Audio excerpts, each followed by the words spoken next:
나는 전능하신 아버지 하나님 천지의 창조주를 믿습니다. 나는 그의 유일하신 아들 우리 주 예수 그리스도를 믿습니다. 그는 성령으로 잉태되어 동정녀 마리아에게서 나시고 본디오 빌라도에게 고난을 받아 십자가에 못 박혀 죽으시고 장사한 지 사흘 만에 죽은 자 가운데서 다시 살아나셨으며 하늘에 오르시어 전능하신 아버지 하나님 우편에 앉아 계시다가 거기로부터 살아있는 자와 죽은 자를 심판하러 오십니다. 나는 성령을 믿으며 거룩한 공교회와 성도의 교제와 죄를 용서받는 것과 몸의 부활과 영생을 믿습니다. 아멘.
어지럽고 혼탁한 세상에서 죄만 짓고 허물투성인 우리들을 지금까지 생명 연장시켜 주시고 건강 주셔서 진정과 신령으로 예비 드릴 수 있도록 인도해 주시니 진심으로 감사를 드립니다.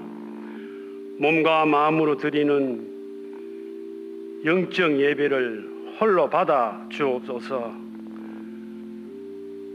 어리석고 미련하여 받은 은혜를 잊어버리고 자만과 교만함으로 묵보다 더 검고 피보다 더 붉은 우리의 허물과 죄를 고백드리오니 전능하신 아버지 하나님 뜻대로 회복시켜 주옵소서.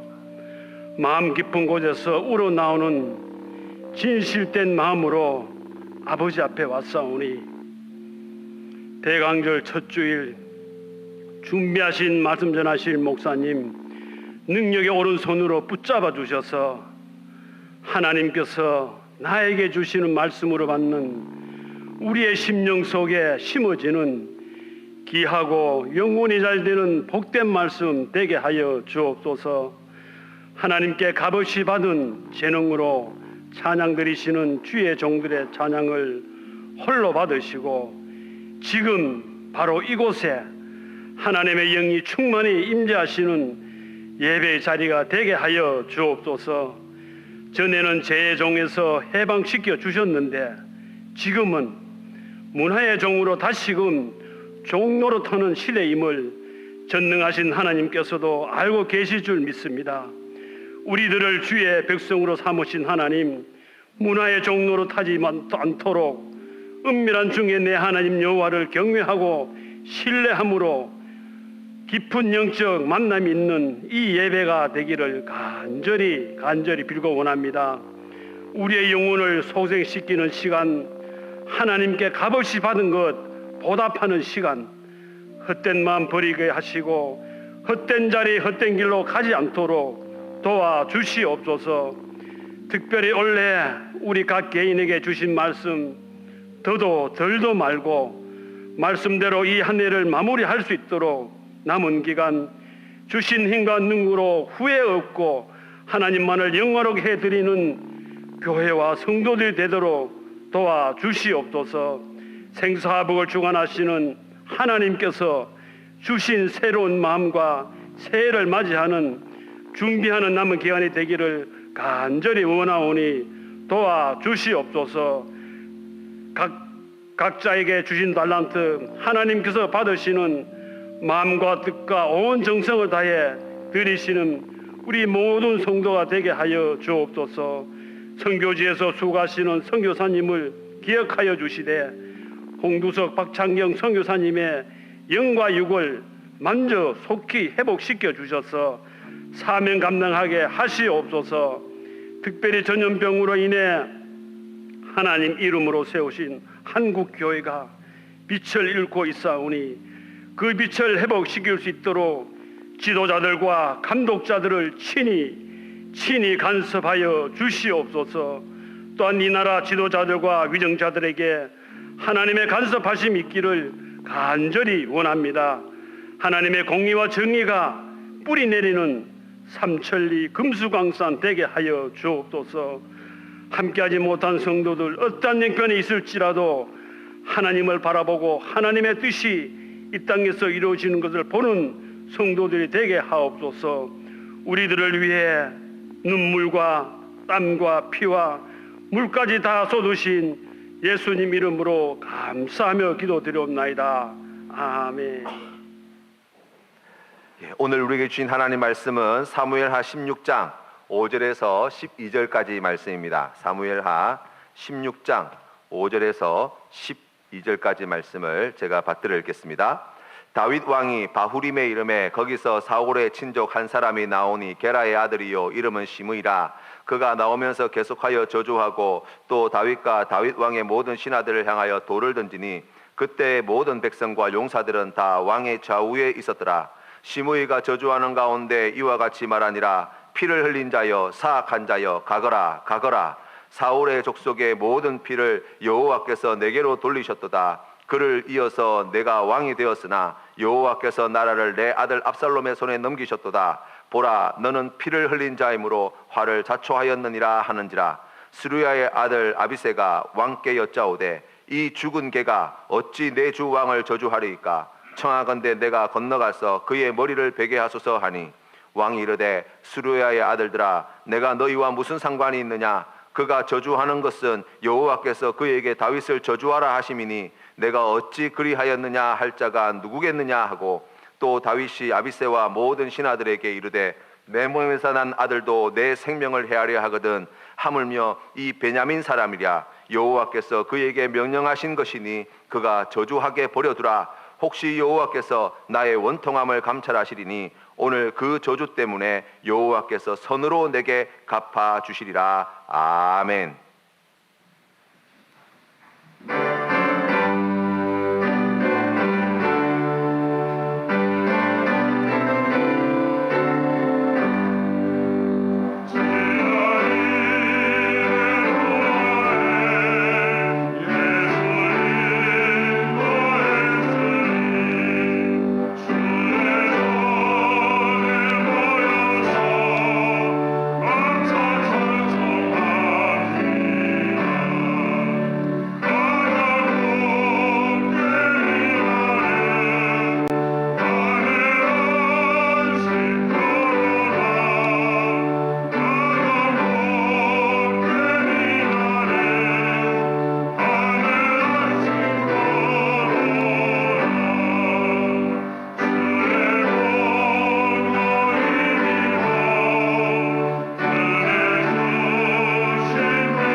아멘. 귀한 찬양 감사합니다. 지금 현재 코로나 확산세가 심상치 않습니다. 여러분들 이렇게 예상하시겠지만 아마 다음 주부터는 예배를 드릴 수 있을지도 사실 장담할 수 없는 그런 상황입니다. 비대면 예배로 전환될 거다라는 게 아마 중론인 것 같습니다. 국민들의 안전과 또 생명을 생각한다면 당연히 또 그렇게 해야 될 거라고 생각을 합니다. 이런 어려운 시대를 우리가 맞이하다 보면 우리 마음 가운데 그런 낙심하는 마음들, 염려하는 마음들, 근심하는 마음들이 찾아올 수 있습니다. 그러나 우리에게 베풀으신 하나님의 은혜가 이런 어려움보다 더 큰 은혜임을 믿으시는 우리 성도님들 되시기를 바랍니다. 우리 하나님의 사랑이 이 큰 어려움보다 더 큰 사랑임을 믿으시는 우리 성도님들 되시기를 바랍니다. 우리 하나님 죽지 않았어요. 여러분의 삶 가운데 함께하고 계시고 두 눈 시퍼렇게 뜨고 계시고요. 여러분의 인생길을 복된 길로 인도하고 계십니다.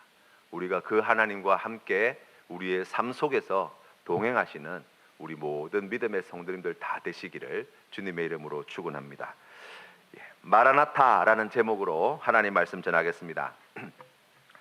다윗의 인생을 우리가 그림으로 한번 이렇게 설명을 한다면 산과 같은 그런 인생을 살았다라고 이야기할 수 있습니다. 태산과 같은 그러한 믿음의 영웅 다윗이다, 우리가 이렇게 이야기할 수 있죠. 집안에서 가장 말째 아들로서 목동이 되어서 이제 출발하였던 이 다윗의 이야기는 이스라엘의 왕이 되는 데서 정점을 찍었다라고 해도 이야기할 수 있어요. 그런데 여러분, 모든 산이 다 그렇지만 꼭대기 상 정상에 오르고 나면 그 다음에 뭐가 있어요? 이제 내리막길이 있는 거예요. 이제 다윗이 이스라엘의 왕이 되어서 정점을 딱 찍고 난 뒤에 그 다음에 이 다윗의 이야기를 읽어보면 이제 내리막을 향해서 치닫는 다윗의 인생길을 보게 됩니다. 그 계기가 되는 사건이 바로 밧세바를 자신의 아내로 삼았던 사건이라고 이야기할 수 있어요. 충신이었던 우리아를 죽이고 그 아내를 자신의 아내로 삼은 큰 죄를 범하게 됩니다. 그리고 다윗은 자신의 죄를 이제 드러내시고 책망하시는 하나님의 말씀을 이 나단 선지자를 통하여 듣게 되어지죠. 사무엘하 12장 10절부터 보시면 이 나단 선지자를 통하여 하나님께서는 이런 징계의 말씀을 주십니다. 이제 내가 나를 업신여기고 햇사람 우리아의 아내를 빼앗아 내 아내로 삼았은즉 칼이 내 집에서 영원토록 떠나지 아니하리라 하셨고, 여호와께서 또 이와 같이 이르시기를 보라, 내가 너와 내 집에 재앙을 일으키고 내가 내 눈앞에서 내 아내를 빼앗아 내 이웃들에게 주리니 그 사람들이 내 아내들과 더불어 백주에 동침하리라. 참으로 무서운 말씀이 아닐 수 없어요. 그러니까 지금 다윗이 밧세바를 자신의 아내로 취하면서 그 가중에서 우리아를 죽인 이 일을 하나님께서 얼마나 악하게 보셨는가를 알 수 있습니다. 그래서 이와 같은 무서운 징계의 말씀을 주셨어요. 이 말씀을 들었을 때에 다윗은 나단 선지자에게 하나님 앞에 내가 범죄하였습니다 라고 곧바로 회개하였습니다. 하나님께서는 13절 말씀에 보시면 여호와께서도 당신의 죄를 사하셨나니 당신이 죽지 아니하려니와, 무슨 말씀입니까? 하나님께서 그의 회개를 받아주셨다는 거예요. 그리고 그 죄를 용서해 주셨다고 말씀합니다. 그런데 14절 말씀에 보시면 하나님께서는 다윗의 죄를 용서해 주셨다라고 이야기하면서도 이 일로 말미암아 여호와의 원수가 크게 비방할 거리를 얻게 하였으니 당신이 낳은 아기가 반드시 죽으리다 하고, 지금 회개하기 전에 하나님께서 내리신 징계의 말씀, 당신의 집안에 칼이 떠나지 아니할 것이고 당신의 아내를 이웃들이 백두대간에 그 아내를 갖다가 범하게 될 것이고 당신의 몸에서 난 아들이 죽게 될 것이다 라고 한 말씀을 주셨는데, 이 말씀이 회개하였고 용서받았음에도 불구하고 그의 인생에서 그대로 이루어지는 이야기가 13장부터 시작해서 계속되어지는 이야기라고 할 수 있어요. 여러분, 우리가 다시 이 이야기를 듣다 보면 이런 의문이 들어요. 하나님께서는 회개하시면 다 용서해 주신다고 하는데, 그렇다고 한다면 하나님께서 용서해 주신다면 어떻게 돼야 되는 거예요? 집안에서 칼이 떠나지 아니할 것이다라고 하는 이 저주의 말씀이 취소되어지고, 또 자신의 아내가 백두대낮에 다른 사람들에게 이와 같은 수치스러운 일을 겪게 될 것이라는 이 일이 일어나지 않고, 또 밧세바에서 몸에서 난 아들, 죽을 것이라고 하는 이 아들을 하나님께서 안 죽이셔야 그게 맞는 것 아닙니까? 분명히 하나님께서 들으시고 용서해 주신다고 하셨으면, 만약에 그 죄로 말미암아 이런 고통을 당해야 된다고 이야기하셨으면, 이 죄를 용서해 주셨으면 그 예비되어져 있는 고통을 면하게 해주셔야 맞는 것 아닙니까? 라는 생각 말입니다. 하나님의 말씀을 가만히 들어보면 마치 재판장에서 판사가 판결을 내릴 때 피고 아무개는 절들죄를 지었으나 자신의 죄를 뉘우치고 반성함으로 내가 무죄를 선언하노라 꽝꽝꽝 찍고 난 다음에, 하지만 감옥에 1년 동안은 가 있어야 된다는 거예요. 그럼 그게 무슨 용서예요? 그게 무슨 사죄입니까? 우리가 이런 이야기들을 다윗의 이야기를 통해서 듣게 되면 아이고 이게 좀 심했다라는 생각이 들지만, 실제로 이와 같은 이야기는 우리의 삶 속에서 매우 중요하고도 빈번하게 일어나는 일이라는 사실을 알게 돼요. 우리가 참으로 어렵고 힘든 시절을 보낼 때에 하나님 앞에, 하나님 제가 잘못했습니다, 제가 교만했습니다, 제가 내 마음대로 하려고 했습니다, 내가 악한 생각을 품었습니다, 내가 세상의 것, 내가 하나님보다 다른 것을 더 사랑하며 살았습니다, 내 죄를 용서해 주십시오. 우리가 예수님의 이름으로 하나님 앞에 그와 같은 죄의 용서를 구하면 우리 하나님께서는 들어보고 용서해 주시겠다가 아니죠. 회개하기만 하면 우리 하나님께서는 용서해 주시는 분이세요. 그 근거가 어디에 있습니까? 예수 그리스도의 십자가의 대속의 은혜예요. 예수님께서 우리의 모든 죄값을 짊어지시고 십자가에 달려 죽으심으로 우리의 모든 죄값을 예수님께서 다 지불하신 거예요. 그래서 예수님의 이름으로 회개하기만 하면 사랑이 많으시고 자비가 풍성하신 하나님께서는 우리에게 그 죄값을 받지 아니하시고 예수 그리스도에게서 그 죄값을 받아내셔서 우리로 하여금 의로운 자라 인정해 주시는 은혜를 베풀어 주시겠다는 거예요. 그런데 여러분, 우리가 하나님 앞에 그와 같은 죄 용서를 받았습니다 라고 고백하였음에도 불구하고, 여러분 우리의 삶의 현실들이 바뀌지 않을 때가 얼마나 많냐고요. 어렵고 힘들고 고난하고 너무나 괴로운 나날들을 보내고 있는데 하나님께서 그것을 면하게 해주지 않을 때가 많더라는 거예요. 우리가 또 큰 일을 겪을 때마다 내가 하나님 앞에 혹 범죄한 것은 없는가 우리 자신을 돌아보고 하나님 앞에 엎드려, 하나님 제가 잘못했습니다, 생각나게 하시는 죄를 우리가 하나님 앞에 회개할 때 그런 문제가 잘 해결되어지고 수습되어지면 참 감사한데, 그러지 못할 때가 또 얼마나 많은지 모릅니다.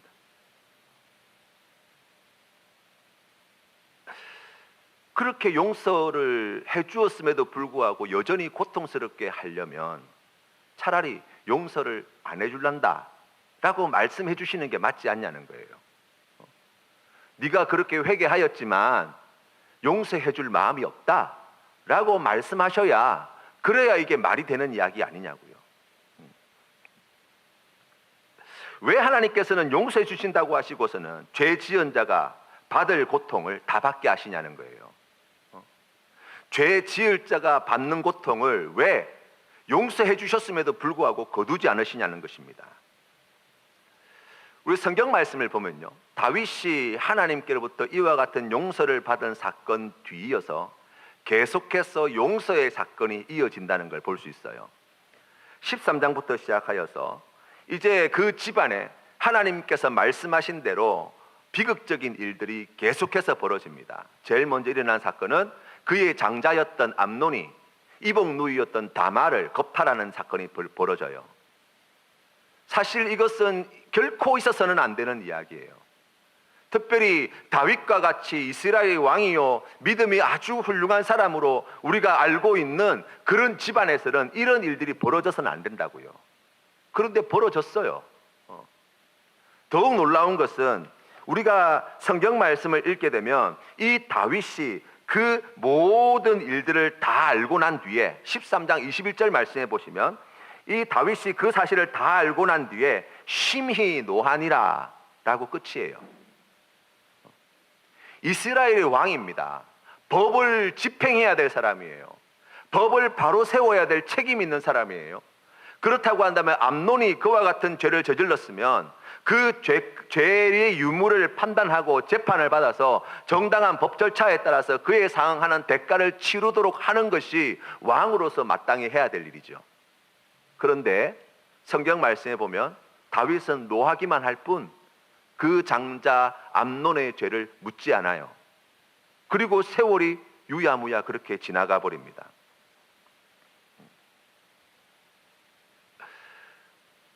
성경 말씀에 나타나 있지는 않지만 다윗이 이 암논의 죄를 덮어두기로, 용서해 주기로 결심하였던 것 같아요.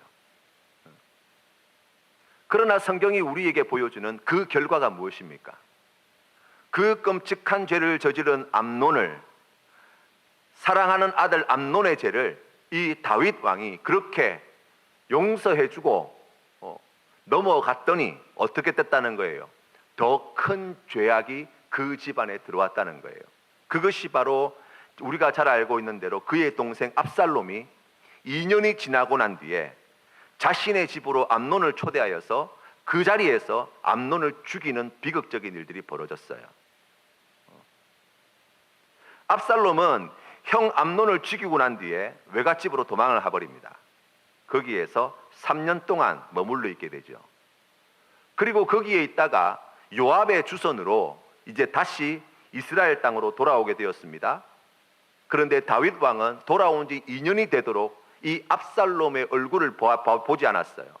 왕궁으로 부르지 않았어요.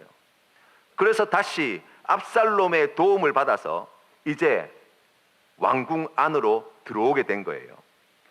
그 장면을 바라보면 성경 말씀에 이렇게 이야기합니다. 14장 33절 말씀에 요압이 왕께 나아가서 그에게 아뢰매 왕이 압살롬을 부르니 그가 왕께 나아가 그 앞에서 얼굴을 땅에 대어 그에게 절하매 왕이 압살롬과 입을 맞추니라. 이날부터 압살롬이 다시 왕자로서의 신분을 회복하고 이제 다윗 왕궁에서 함께 거하게 된 거예요. 그에게 입을 맞추었다라는 이야기는 무엇입니까? 형 암논을 죽인 죄를 이제 다윗이 용서해 주겠다는 거잖아요. 용서해 주었습니다. 그런데 그 결과가 무엇입니까? 다윗은 압살롬이 아버지 다윗의 품을 떠나 있던 5년 동안 반성했으면 하는 기대가 있었던 것 같아요. 그래서 내가 다시는 이러한 죄를 짓지 말아야 되겠다. 좀 뉘우치고 반성해서 다시 돌아와서 이제 첫째 암논이 죽었으니 이제 다음 유력한 다윗 왕위를 이어받을 왕자로서 이제 좀 모범이 되는 그런 왕자의 면모를 갖춘 그런 모습을 기대했을 거라고요. 그런데 5년이 지나고 다시 다윗 왕궁으로 돌아온 이 압살롬은 그 5년 동안 무엇을 하였냐면 칼을 갈고 있었어요. 그래서 다윗과의 관계가 회복되고 난 뒤에 곧 이어서 나가서 사람들에게 이 임금님 노릇을 대신하고 백성들의 마음을 훔치고 또 여론전을 펼치고 자기의 세력을 규합하고 확대해 나가는 그러한 일들을 꾸몄다는 거예요. 그리고 쿠데타를 일으키죠. 여기까지 듣다 보면 무슨 생각이 드십니까? 아이고, 하나님이나 용서하지. 우리 같은 사람은 용서해주면 안 되겠다. 용서해줘봐야 소용없다. 자식한테도 안 되는 일인데 남한테 어떻게 그거 해주겠냐. 그러나 성경이 우리에게 말씀해 주시는 바는 무엇입니까? 마태복음 6장 14절에서 15절 말씀해 보시면 너희가 사람의 잘못을 용서하면 너희 하늘 아버지께서도 너희 잘못을 용서하시려니와 너희가 사람의 잘못을 용서하지 아니하면 너희 아버지께서도 너희 잘못을 용서하지 아니하시리라. 아멘. 이 말씀은 주기도문 말씀에 뒤이어서 바로 주신 말씀이에요. 예수님께서 제자들에게 기도를 가르쳐 주실 때 주기도를 가르쳐 주셨는데 그 말씀 뒤이어서 바로 주신 말씀이 뭐냐면 용서라는 말씀이거든요. 그렇다고 한다면 여러분 보세요. 지금 다윗의 예를 가지고 살펴보면 용서해봐야 소용없습니다. 용서해도 안 바뀝니다. 용서한다고 해가지고 사람이 변화되지 않습니다. 그런데도 용서하라는 거예요. 왜 그렇습니까? 용서는 용서받는 자를 위한 것보다 용서하는 사람을 위한 것이기 때문에, 용서하는 사람을 위해서 필요한 것이라고 말씀하시는 거예요. 그래서 성경 말씀에 보시면 이렇게 말씀하시는 것이죠. 너희 하늘 아버지께서도 너희 잘못을 용서하시려니와 너희가 사람의 잘못을 용서하지 못하면 아니하면 너희 아버지께서도 너희의 잘못을 용서하지 아니하시리라. 이 용서의 문제는 나와 하나님과의 관계의 문제와 연결되어 있다는 거예요. 고린도후서 2장 10절 말씀에 보시면 주님께서는 이러한 말씀을 들려주십니다. 너희가 무슨 일에든지 누구를 용서하면 나도 그리하고 내가 만일 용서한 일이 있으면 용서한 그것을 너희를 위하여 그리스도 앞에서 한 것이니 이는 우리로 사탄에게 속지 않게 하려 함이라. 우리는 그 계책을 알지 못하는 바가 아니로다. 아멘. 왜 용서를 해야 합니까? 사탄이 틈타지 못하도록 하기 위해서 용서해야 한다는 거예요. 누구에게? 용서하는 우리에게. 여러분, 용서를 받기 위하여 필요한 것이 무엇입니까? 우리가 하나님으로부터 그 용서의 은혜를 받기 위하여 필요한 것이 무엇입니까? 선행을 많이 해서가 아니에요. 우리가 착한 일을 많이 해서가 아니라고요. 용서할 때 내가 용서함 받은 자임을 생각나게 하시고 깨닫게 하여 주시는 그 하나님의 뜻 가운데 우리가 놓치지 말아야 하는 것은 나를 용서하시기 위해서 십자가에 달려 죽으신 예수 그리스도가 있었다는 사실이에요. 왜 우리가 다른 사람의 죄와 허물을 용서해야 합니까? 그 예수 그리스도의 십자가 대속의 은혜를 새롭게 하는 은혜를 누리기 위하여 하나님께서는 우리에게 다른 사람의 죄를 용서해 주라고 말씀하시는 것입니다. 내가 예수 그리스도로부터 그와 같은 대속의 은혜를 입은 자라고 한다면, 그렇다고 한다면 우리 또한 다른 사람의 허물을 용서해 주는 것이 옳다라고 말씀하시는 거예요. 그렇다고 한다면 여러분, 우리가 이 이야기를 통해서 우리가 다시 한번 정리를 해봅시다.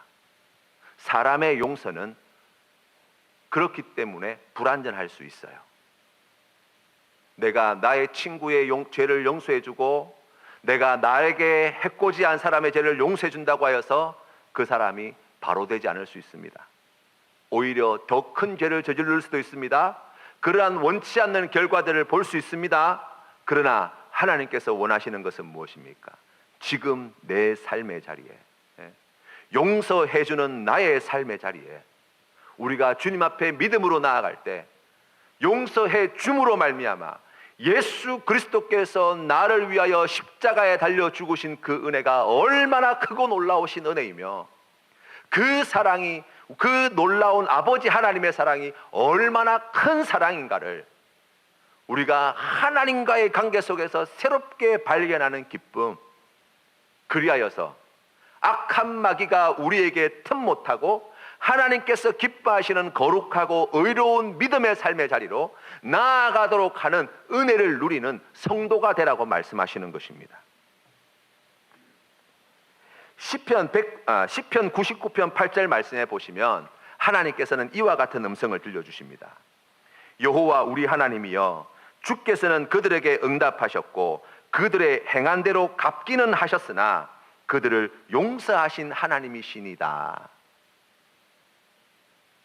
그렇다고 한다면 우리가 하나님의 뜻을 다시 한번 찾을 수 있습니다.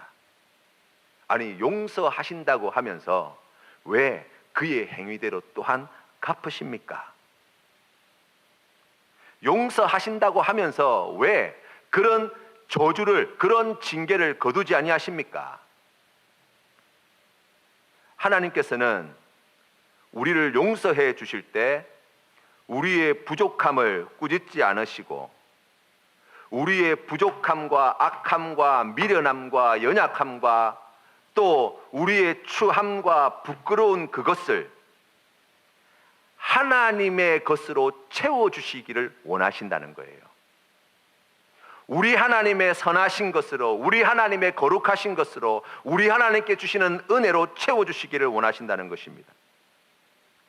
그리하여서 하나님께서 기뻐하시는 뜻은 우리의 기대와 우리의 소원이 아니라 하나님 수준에 있는 거룩하고 의로운 것으로 채우셔서 하나님께서 우리에게 약속하신 모든 좋은 것들을 풍성히 받아 누리는 믿음의 사람으로 만들어 가시는 하나님의 뜻이 있다는 사실을 우리가 오늘 이 말씀을 통해서 깨닫는 것입니다. 우리가 오늘 읽은 본문 말씀, 이 사무엘하 16장 말씀은 15장부터 시작되어지는 압살롬 반역의 이야기의 중간에 있는 이야기라고 할 수 있어요. 압살롬이 세력을 규합하고 난 다음에 쿠데타를 일으켰습니다. 이 압살롬의 편에 선 백성들이 점점 더 많아지고 그 세력이 커졌습니다. 거기에 같이 붙어 있던 신하들과 거기에 함께하는 군사가 점점 더 늘어나서 다윗이 급하게 예루살렘 성을 갖다가 피신하여 도망할 수밖에 없는 그런 위태로운 지경까지 된 거예요. 그래서 아무것도 준비하지 못하고 그냥 옷 하나 걸치고 맨발로 도망온 거라고 해도 과언이 아니에요. 다윗을 함께 따랐던 자들이 소수에 불과했어요. 지금 다윗은 자기의 나라를 압살롬에게 빼앗기는 신세가 되었습니다. 자신의 생명이 지금 빼앗길 신세가 되었습니다. 모든 것들을 다 잃어버릴 상황이 되어버린 거예요. 그런데 그때 사독 제사장이 이 다윗과 함께 피신하기 위하여 오면서 언약궤를 짊어지고 와요. 그런데 성경 말씀에 보면 사무엘하 15장 25절 말씀에 이 왕이 사독에게 이르되 보라 하나님의 궤를 성읍으로 도로 메어가라. 만일 내가 여호와 앞에서 은혜를 입으면 도로 나를 인도하서 내게 그 궤와 그 계신대를 보이시리라. 무슨 말씀입니까? 하나님의 언약궤가 무슨 뜻입니까? 하나님의 임재하심에 대한 분명한 표예요. 이스라엘 백성들이 전쟁에 나아갈 때 언약궤를 짊어지고 나아갔어요. 왜 그렇습니까? 하나님이 우리와 함께 하셔서 저 대적을 물리치게 해주신다는 거예요. 언약궤가 다윗과 함께 한다는 것은 앞으로 저 쿠데타를 일으켰던 압살롬의 군대와의 전쟁에서 하나님께서 승리하여 주실 것이다, 우리 편이 되어 주실 것이다 하는 분명한 증거가 되어질 수 있어요. 이스라엘 백성들에게, 다윗을 따르는 군사들에게 하나님이 우리와 함께 하신다는 분명한 증거가 되어질 수 있습니다. 그런데 다윗은 그것을 거부해버린 거예요. 다시 돌려보내었어요. 왜 그렇습니까? 다윗은 지금 언약궤가 우리와 함께 하고 있는 것보다 더 중요한 게 있다는 거예요. 여기에 언약궤가 있고 없고의 문제가 아니라는 것입니다. 더 중요하고 본질되어진 이유가 있다는 거예요. 그리고 길을 떠날 때에 우리가 오늘 말씀에서 보는 시므이라는 사람을 만납니다. 시므이는 사울 족속이에요.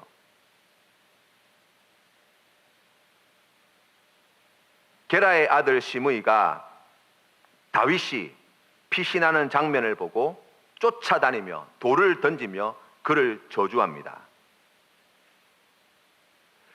사무엘하 16장 7절 말씀에 보니까 피를 흘린 자여 사악한 자여 가거라 가거라. 사울의 족속의 모든 피를 여호와께서 내게로 돌리셨도다.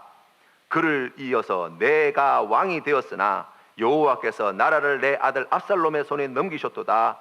보라 너는 피를 흘린 자이므로 화를 자초하였느니라 하는지라. 아멘. 안 그래도 지금 위태롭고 지금 어려운 지경에 처해서 지금 갈 길이 급한데 지금 쫓아다니면서 돌멩이를 던져가면서 온갖 저주의 말을 쏟아붓고 있는 시므이를 만난 거예요. 여러분 어떤 생각이 드십니까?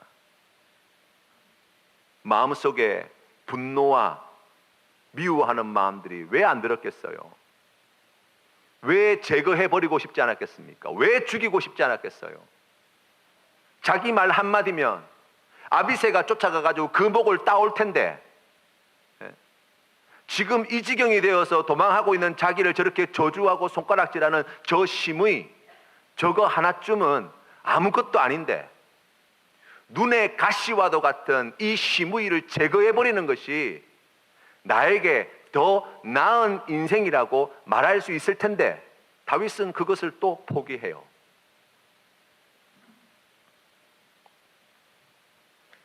(16장 9절) 말씀에 보니까 스루의 아들 아비새가 왕께 여짜오되 이 죽은 개가 어찌 내 주왕을 저주하리이까? 청하건대 내가 건너가서 그의 머리를 베게 하소서 하니 왕이 이르되 수르야의 아들들아 내가 너희와 무슨 상관이 있느냐? 그가 저주하는 것은 여호와께서 그에게 다윗을 저주하라 하심이니 내가 어찌 그리하였느냐 할 자가 누구겠느냐 하고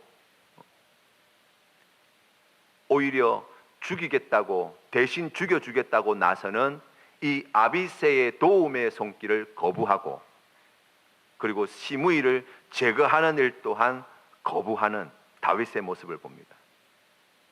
그러면서 다윗이 그렇게 고백합니다. 내 몸에서 난 아들도 내 생명을 해하려 하거든 하물며 이 베냐민 사람이랴. 여호와께서 그에게 명령하신 것이니 그가 저주하게 버려두라. 혹시 여호와께서 나의 원통함을 감찰하시리니 오늘 그 저주 때문에 여호와께서 손으로 내게 갚아주시리라 하고, 언약궤가 왔을 때 언약궤를 돌려보내었습니다. 시므이가, 눈의 가시와 같은 시므이가 자기를 저주할 때 그를 죽이지 않고 복수하지 않았습니다. 아비새가 도와주겠다고 하였을 때 그 도움의 손길을 붙잡지 않았습니다. 하지만 모든 것을 거부하였던 다윗이었지만 한 가지 놓치지 않는 것이 있었어요. 그 모든 상황 속에서 하나님을 향한 다윗의 시선이 옮겨지지 않았어요. 다윗이 밧세바의 사건 이후에 깨닫게 되어진 것이 무엇일까요? 내가 죄인이라는 거예요. 나의 이 죄의 문제는 내 실력으로 해결할 수 있는 문제가 아니라는 거예요.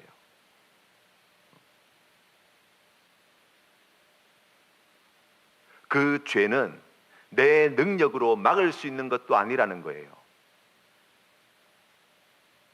하나님께서 내 죄를 용서하여 주신 그 은혜가 참으로 귀한데, 그 은혜를 통하여 다윗이 가지게 된 믿음의 고백은 지금 내가 처해 있는 이 상황, 지금 내가 겪고 있는 이 고통에서 언약궤만 오면 이 문제가 해결할 수 있습니다. 저 원수 같은 시므이만 없어지면, 저 압살롬만 제거되어지면, 또 도움의 손길을 내면, 저 아비새와 같은 도움의 손길을 내면, 저들의 손만 잡으면 내가 이 어려움을 해결할 수 있습니다라는 게 아니라는 거예요. 그것으로 결코 해결되지 않습니다. 하나님, 오직 나를 위해서 십자가에 달려 죽으신 예수 그리스도가 아니고서는 나를 이 죄악에서 건져낼 분이 없습니다. 바로 그 믿음의 고백으로 하나님 앞에 다윗이 나아가고 있는 것입니다. 신명기 8장 3절 말씀에 너를 낮추시며 너를 줄이게 하시며 또 너로 알지 못하며 내 조상들도 알지 못하는 만나를 내게 먹이신 것은 사람이 떡으로만 사는 것이 아니요 여호와의 입에서 나오는 모든 말씀으로 사는 줄 내가 알게 하려 하심이니라. 아멘. 우리 하나님의 뜻이 무엇입니까? 우리가 줄이고, 우리가 낮아지고, 우리가 고통당하고, 우리가 참으로 고단한 인생길을 걸어가지만 그 길을 걷게 하신 하나님의 뜻, 다윗이 회개하였음에도 불구하고 여전히 그 집안의 칼날이 멈추지 않고 그의 집안의 비극적인 일들이 연속하여 이루어지지만 하나님께서 그것을 거두지 않으시는 하나님의 뜻, 그것은 사람이 떡으로가 아니라 하나님의 말씀으로 사는 존재임을 깨달아 알게 하시기 위함이라는 거예요. 하나님의 말씀이신 예수 그리스도가 없으면 나의 인생 아무것도 아닙니다. 힘들고 어렵고 고단한 인생길이지만 그것을 가르쳐 주고자 하시는 하나님의 깊으신 뜻을 깨닫게 될 때 분노가 아니라, 미움이 아니라, 복수가 아니라 용서로서 자기가 원하는 것을 얻어내기 위하여 수단과 방법을 다 동원하는 그와 같은 것이 아니라 그 모든 상황 속에서 하나님의 인도하심과 우리 하나님의 은혜를 소망하는 믿음으로 나아가는 바로 그와 같은 믿음의 승리자로 서게 하시는 거예요. 하나님은 우리의 못난 것과 우리의 부족함을 징계하실 때 우리 스스로의 부족함을 채울 수 없는 존재임을 절실히 깨닫게 해 주십니다. 우리의 부족함과 우리의 연약함과 우리의 무지함과 우리의 악함은 내 힘으로 채울 수 있는 것이 아닙니다를 배우게 하시는 거예요. 그리고 하나님께서는 거기에 하나님의 것으로 채워 나가시는 것입니다. 무엇을 통해서 그렇습니까? 이와 같은 고난과 어려움을 통해서 말입니다. 다윗이 나의 이 문제를 해결할 수 있는 이 세상에 그 누구도 존재하지 않음을 고백하였고, 오직 예수 그리스도만 나를 이 저주에서 구원하여 주실 분임을 믿음으로 고백하였던 그 다윗과 같이 참으로 험악한 세월 가운데 살아가고 있는 우리에게 오늘 하나님께서는 그 믿음으로 나오라고 말씀하시는 것입니다. 코로나로 인하여서 많은 것들이 바뀌어져 가고 있습니다. 오늘을 장담할 수 없는 그러한 어려운 삶의 자리에 서 있습니다. 언제 끝날지 모르는 괴로움과 고통이 있습니다. 그러나 우리 하나님께서 여전히 살아계시고 우리의 간절한 기도를 들으시는 하나님께서는 우리를 여전히 이 구원의 길로 인도하고 계심을 믿으시기를 바랍니다. 이 어려운 때를 이길 수 있는 믿음의 근거, 바로 나를 구원하여 주실 분, 이 고통에서 건져 주시는 분, 내 모든 죄를 사하여 주시는 분, 오직 예수 그리스도밖에 없습니다. 그 귀한 믿음의 고백으로 나오라고 말씀하시는 거예요. 박해 가운데 있던 초대교회의 성도들은 주님 앞에 기도할 때에 마라나타, 마라나타, 아멘 주 예수여 어서 오시옵소서, 이 간절한 부르짖음의 기도를 하나님께 올려드렸습니다. 그들의 삶의 자리가 괴로우면 괴로울수록, 박해가 심하여지면 심하여질수록 하나님, 저 로마 황제가 무너지게 하여 주시옵소서, 이 로마 제국이 사라지게 하여 주시옵소서, 우리를 괴롭히는 저 유대인들, 우리를 괴롭히는 저 로마 군대를 하나님 복수하여 주십시오가 아니라 그들에게 정말 필요한 것, 마라나타, 주님이 다시 오셔야 합니다. 약속하신 우리 주님 어서 속히 오시옵소서. 그 귀한 믿음의 고백으로 고난을 이기고 불의한 권력을 이기고 로마 제국과의 싸움에서 이겨서 마침내 하나님께서 주시는 영원한 생명, 그 구원의 은혜를 받아 누리게 되었다고 말씀하시는 거예요. 사랑하는 성도 여러분, 우리도 이 대강절을 맞이하여서 다시 한번 이 믿음의 고백으로 나아가십시다. 우리의 문제가 코로나가 끝난다고 해서 해결되는 것이 아니에요. 우리가 가지고 있는 이 본질적인 인생의 문제가 집값이 오른다고 해결되는 것이 아니에요. 우리 자녀들이 좋은 대학 들어간다고 해서 해결되는 것이 아닙니다. 출세하고 성공하여서 많은 사람들이 부러워할 만한 높은 자리에 오른다고 하여서 해결되는 게 아니에요. 지금 내가 겪고 있는 이 질병의 문제가, 이 고통의 문제가 끝난다고 해서 끝나는 게 아니에요.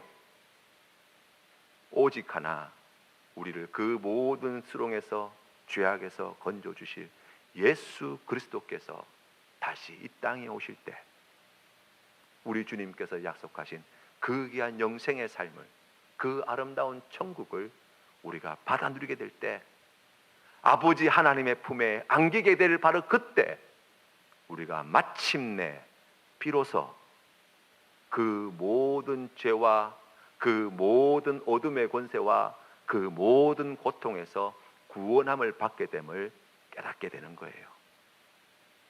사랑하는 성도님들의 삶의 자리에 이와 같은 믿음의 고백이 있으시기를 바랍니다. 주님 어서 오시옵소서. 주님 곧 다시 내오시옵소서. 마라나타 우리 주님 간절히 기도하심으로 그 간절한 소망으로 하나님께서 기뻐하시는 귀한 믿음의 길을 담대히 걸어가시는 우리 모든 믿음의 권속들 다 되시기를 주님의 이름으로 축원합니다. 함께 기도드리겠습니다. 은혜로우신 아버지 하나님 감사합니다. 오늘 주시는 말씀을 통하여 하나님의 음성을 듣습니다.